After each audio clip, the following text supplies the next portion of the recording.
Hello friends, अनु point की एक और वीडियो के साथ आपकी होस्ट अनु हाजिर है। गाइज, आज हम जिस टॉपिक पे बात करने लगे हैं, इस टॉपिक पे मैं वीडियो बनाने का बहुत दिनों से सोच रही थी और मैं आज इस पे ज़रा थोड़ा सा डिटेल में बात करना चाहूँगी। लेकिन उससे पहले आप लोग जल्दी से करें मेरे चैनल को सब्सक्राइब, वीडियो को लाइक जल्दी से। गाइज, मेरा 1000 का जो सब्सक्राइबर्स का एक टारगेट है वो कंप्लीट करवा दें और दुआ करें कि जल्दी से मेरी अर्निंग स्टार्ट हो जाए, क्योंकि बहुत ज़रूरत है पैसों की। तो गाइज, हम लोग चलते हैं अपनी वीडियो की जानिब, जिसमें हम बात करेंगे फ़िरोज़ ख़ान के बारे में। जी हाँ जी, वही फ़िरोज़ ख़ान जिनकी वीडियोस मेरे चैनल पे बहुत ज़्यादा जो है वो पसंद की जाती हैं, जिससे मुझे अंदाज़ा होता है कि फ़िरोज़ की जो फ़ैन फॉलोइंग है वो कितनी ज़्यादा है।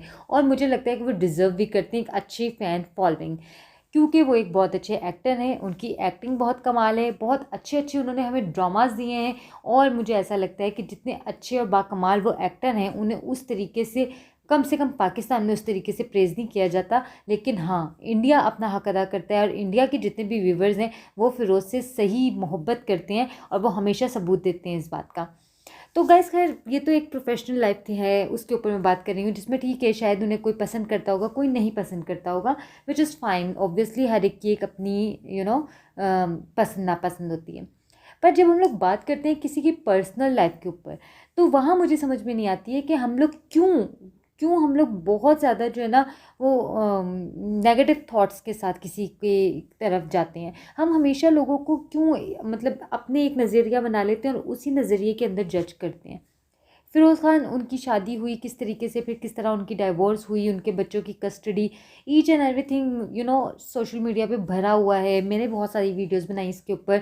ऑल्दो कि मैंने कभी भी उन्हें नेगेटिव नहीं पोर्ट्रे किया। मैंने हमेशा कहा कि हमें जो तस्वीर है उसके दोनों रुख देखने चाहिए, अगर हम लोग पर्सनल किसी की लाइफ में घुस रहे हैं तब भी, और वैसे भी अगर कोई बंदा प्रोफेशनल लाइफ में अच्छा है और हम उसको प्रोफेशनल वे में ही जानते हैं, तो फिर हमें वहीं तक रहना चाहिए। आई थिंक हमें बहुत ज़्यादा पर्सनल होना भी नहीं चाहिए, और अगर हम पर्सनल हो रहे हैं तो फिर हमें दोनों साइड्स को ज़रा देख लेना चाहिए। बहरहाल, जो भी था, उनकी पहली लाइफ जो सॉरी पहली जो उनकी शादी थी वो ख़त्म हुई। और वो दुनिया के कोई अकेले इंसान नहीं है जिनकी शादी हुई है फिर उनका डिवोर्स हुआ।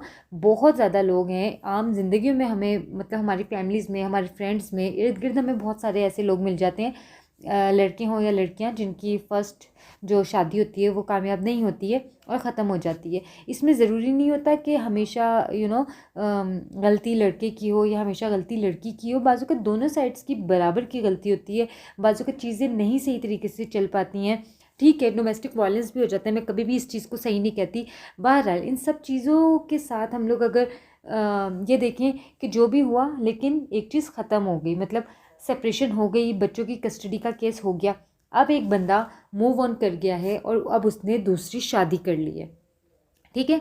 उधर उनकी जो फर्स्ट वाइफ थी अलीज़े, उन्होंने दूसरी शादी नहीं की, ये उनकी चॉइस है। आज नहीं की, माइट भी वो कल कर लें, कल नहीं वो कुछ साल बाद कर लें, शायद वो ना करें, तो ये टोटली उनका डिसीजन है, ठीक है। मैंने ये वाली बात मैं पहले भी अपनी वीडियोस में कहा मैंने, कि उन्होंने जब इन लोगों की सेपरेशन हुई तब उन्होंने कहा कि फ़िरोज़ उनके ऊपर डोमेस्टिक वायलेंस करते थे और हाथ उठाया उन्होंने। तो मैं तब भी ये वाली बात करती हूँ कि अलीज़े एक पढ़ी लिखी खातून है, समझदार खातून है, ऑब्वियसली एक अच्छे बैकग्राउंड से भी होंगी। उन्होंने पहली दफ़ा ही क्यों नहीं रोका फ़िरोज़ को, वो पहली दफ़ा ही क्यों नहीं उनके ख़िलाफ़ बोली, बोलना चाहिए था। ये हमें अपने घर की आम लड़कियों को भी समझाना चाहिए कि हर चीज़ को बर्दाश्त कर लो, लेकिन जहाँ पर आपके ऊपर हाथ उठाया जाए तो पहली दफ़ा में आपको आवाज़ उठानी चाहिए।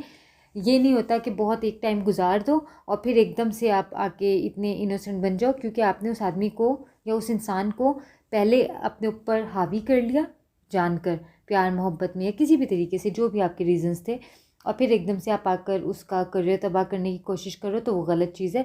क्योंकि बहरहाल वो जो भी पहले आप लोगों की ज़िंदगी में चल रहा था, वो आप दोनों की ही कहीं ना कहीं गलतियों से वो चीज़ें हो रही थी, ठीक है। तो अब उसके बाद बहरहाल एक बंदे ने दूसरी शादी कर ली है, बहुत माशाल्लाह से वो खुश है, वो अपनी पिक्चर्स शेयर कर रहा था। मतलब सडनली आपको पता है कि एक न्यूज़ आई थी कि फिर उसकी शादी हो गई, और वो उस टाइम पे भी लोगों ने बड़ा क्रिटिसाइज़ किया जी, कि वो दरवाज़ा जो है फिर उसके बेटे ने खोला, तो लोगों को बहुत बुरा लगा। क्यों क्यों बुरा लगा? अच्छी चीज़ है। मतलब आज ही अगर फ़िरोज़ की सेकंड वाइफ़ और उनके बच्चों के दरमियान एक अच्छी बॉन्डिंग होगी, तो ये आगे चल के भी एक अच्छा और स्ट्रॉन्ग रिश्ता बनेगा। तो मुझे नहीं लगता कि इसमें कुछ गलत था। बहरहाल, हम आगे चलते हैं। फ़िरोज़ बहुत खुश, अपनी ज़िंदगी में खुश हैं। उन्होंने इंस्टा पे पिक्चर्स शेयर की, लोगों ने बहुत पसंद किया। उसके बाद कोई भी रीज़न हो सकता है, उसकी वजह से फ़िरोज़ ने पिक्चर्स को डिलीट कर दिया इंस्टाग्राम से, ठीक है।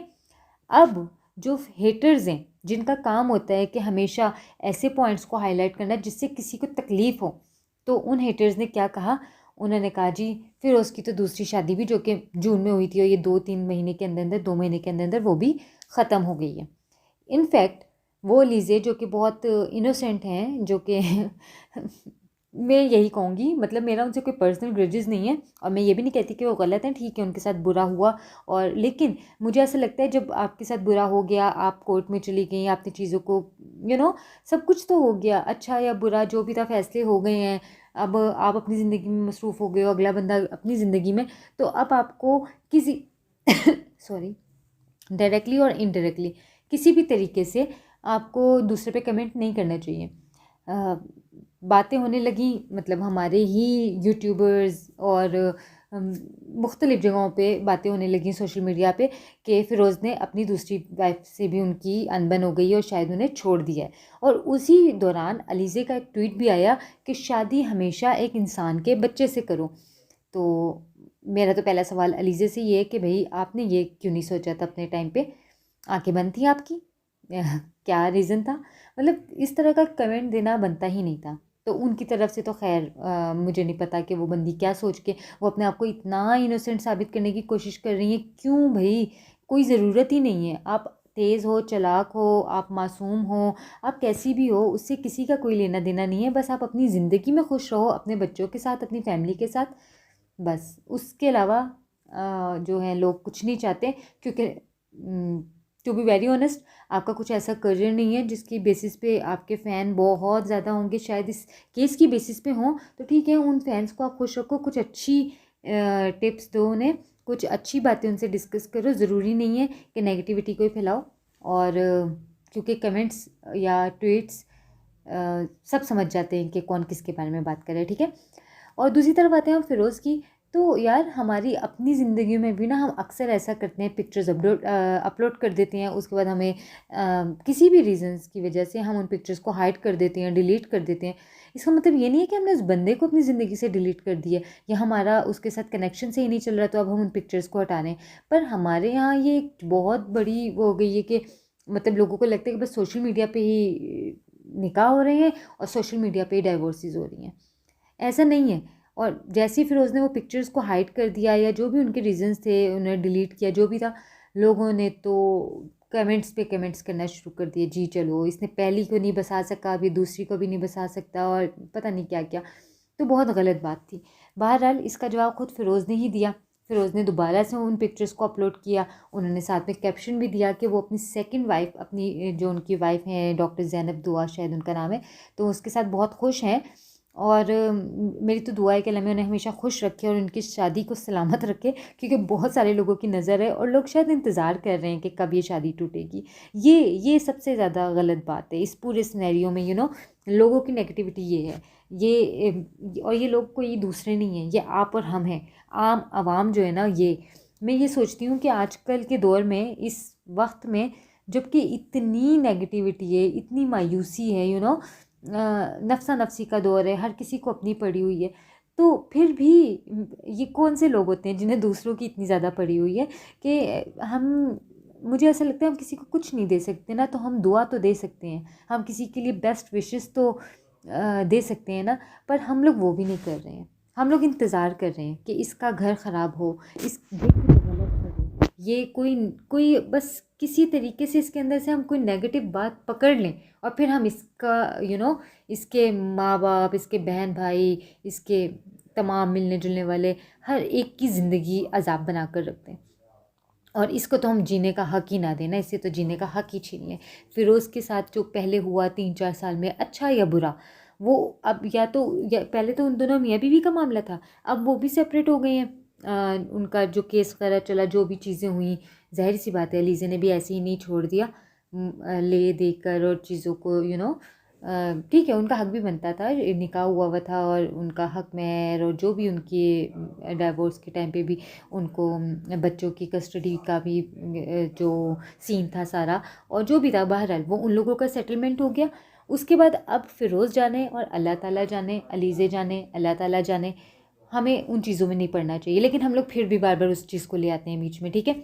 अब एक बंदा चलो दूसरी तरफ आया, दूसरी शादी की, अब वो वहाँ पर खुश रहने की कोशिशें कर रहा है, हम वहाँ पे भी टांग अड़ाते हैं, हम कहते हैं वहाँ से भी हमें कोई न्यूज़ मिल जाए, हो जाए ये दोनों अलहदा, कुछ ऐसा हो जाए कि हम लोग बस एक टाइटल लगाएं, एक ज़बरदस्त सा थंबनेल बनाएं आग लगाने वाला कि हो गई सेपरेशन, ये इंसान तो निकला ही हैवान, ये तो है ही ऐसा। वाई गाइज वाई, हम लोग क्यों नहीं पॉजिटिव होकर सोचते, हम क्यों नहीं एक ऐसी मिसाल दिखाना चाहते अपनी व्यूवर्स को कि ज़िंदगी एक शादी के साथ ख़त्म नहीं हो जाती। अगर एक शादी आपकी सही नहीं चली, आप दोनों की मेंटल जो है वो मेंटली आप दोनों एक दूसरे के साथ मैच नहीं किए तो कोई मसला नहीं है, ज़िंदगी यहाँ पर रुक नहीं जाती। आपको आपके टाइप का बंदा, आपके कंपैटिबल बंदा आपको मिल जाएगा, और जब वो मिल जाएगा तो आप एक अच्छी हसीन ज़िंदगी गुजारेंगे जैसे कि फ़िरोज़ ख़ान गुजार रहे हैं, और मेरी दुआ है कि वो आगे गुजारें, दोनों हस्बैंड वाइफ जो हैं वो बहुत खुश रहें, जैसे कि हमारे सामने हैं, जैसे कि वो शहरोज़ और सदफ़ रह रहे हैं और वो बहुत अच्छी ज़िंदगी गुजार रहे हैं। जबकि शहरोज़ ने भी तो सारा को छोड़ा ना, तो सायरा यूसुफ को, तो उस टाइम पे फिर हमें शहरोज़ को भी बहुत बुरा भला कहना चाहिए। लेकिन बहुत फ़ैन फॉलोइंग है, सदफ़ की बहुत फ़ैन फॉलोइंग है, हम उनके लिए बहुत अच्छी दुआएं देते हैं और देनी भी चाहिए। तो जब हम लोग उधर बहुत अच्छा सोच रहे हैं तो हम इधर क्यों नहीं सोच रहे? हमें दुआ करनी चाहिए कि फ़िरोज़ और उनकी वाइफ भी एक अच्छी बॉन्डिंग शेयर करें, वो दोनों खुश रहें, और मेरी एलिज़ा के लिए भी दुआ है कि उन्हें कोई एक अच्छा लाइफ पार्टनर मिले और वो भी अपनी ज़िंदगी में मूव ऑन कर जाएँ। और बस मेरी उनके लिए यही एक सजेशन भी है कि प्लीज़ अपने काम से काम रखें, जिसको छोड़ दिया है तो उसको मुकम्मल छोड़ दें और आगे बढ़ जाएं। अब वो स्याह करे या सफ़ेद करे, आपका कुछ लेना देना नहीं होना चाहिए, ठीक है। तो गाइज़ आप लोग मुझे ज़रूर बताइएगा कि आपका क्या पॉइंट ऑफ व्यू है, और आपको क्या लगता है कि फ़िरोज़ ख़ान जो कर चुके हैं, जो भी था उनकी फ़र्स्ट वाइफ का और उनका सीन, मतलब उनकी लड़ाई झगड़े और वो सब कुछ, अब हमें क्या उसी को ही लेकर चलते रहना चाहिए? उनकी सेकंड मैरिज को भी हमें उन्हीं चीज़ों से रिलेट करते रहना चाहिए, या हमें स्पेस देनी चाहिए? क्योंकि ये सिर्फ बात फ़िरोज़ की नहीं है, हर उस इंसान की है जिसकी ज़िंदगी में कोई ना कोई ट्रेजेडी हुई होती है और वो ज़िंदगी से दूसरा चांस मांग रहा होता है। तो अगर हम लोग फ़िरोज़ के लिए बातें करेंगे तो फिर हमें अपने गिरेबान में झाँकना चाहिए कि कल को अगर हम इस तरह के किसी स्टेज पे होंगे तो फिर हम क्या डिज़र्व करेंगे, क्योंकि माशरा यही है, सोसाइटी यही है, ये जो आज उनका जीना हराम कर रही है, ये कल को हमारा भी जीना हराम करेगी, ठीक है। कोई बड़े प्लेटफॉर्म पे होता है, कोई छोटे पे होता है, पर ऑडियंस यही होती है जिसने देखकर ताली बजानी होती है या जूते मारने होते हैं। तो फैसला हमारे ही हाथों में है। मुझे कमेंट्स में ज़रूर बताइएगा, मेरे चैनल को जल्दी से लाइक कर दें, सब्सक्राइब कर दें गाइज़, बहुत ज़रूरत है मुझे आपकी सब्सक्रिप्शन की, और मुझे दुआ में याद रखा करें। अब तक बहुत ख्याल रखें, मिलती हूँ अगली वीडियो में, तब तक के लिए बाय बाय।